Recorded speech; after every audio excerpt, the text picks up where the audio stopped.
Now, one of the reasons Robinson remains influential is that some of the issues he raised were genuine. Grooming gangs is a notable one, perhaps the most important example. Investigations in places such as, well, you'll be well aware of them from the news, but Rotherham, Rochdale, Telford, Oxford, tragically, sadly, horrifically found that a large number of vulnerable girls were systematically abused, I should say. And official reports tended to identify failures by the police, the local authorities, and social services, and these are well documented.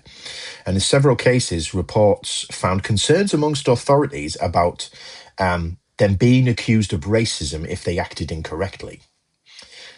And that finding is documented. That's not news. It happened, and it isn't a conspiracy theory.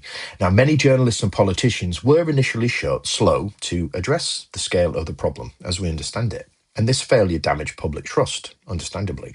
And it created an environment in which figures like Robinson gained support.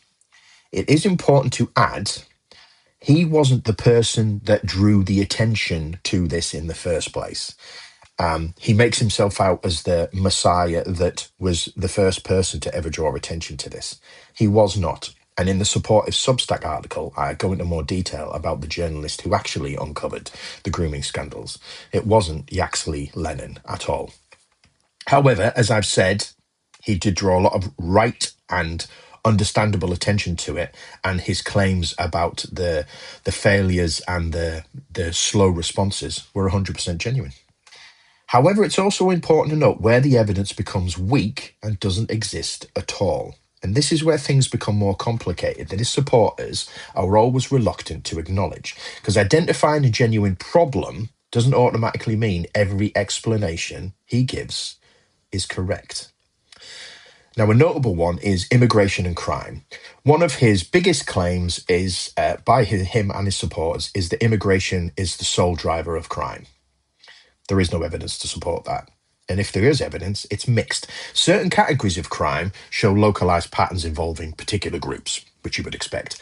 However, when you look at the overall statistics of crime across England and Wales, the majority of the offences are committed by people who are British national citizens.